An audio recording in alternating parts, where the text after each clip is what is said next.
how to use Uber Eats vouchers or promo codes.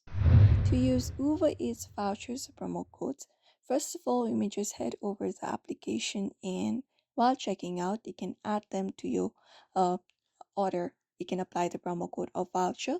If not, we have a specific option in order to add the promo code. So for that, once you are under the Uber Eats, in the bottom right corner, you should be finding Accounts tab. You can tap on it, and then once you tap on it, your profile appears here. Now from the given options, all you gotta do is head over the promotions option within the options available. And from promotions, here we have this option of entering the promo code. In this promo code section, you may just go ahead and enter up the promo code that you are trying to redeem. After that, tap on claim promo, and that way you can just use your promo codes on Uber Eats. Otherwise, during the checkout process, if there is option to adding voucher or promo code, you can just enter the promo code, enter the code in tab apply, and that way also you can use enter Uber Eats vouchers and promo codes very easily.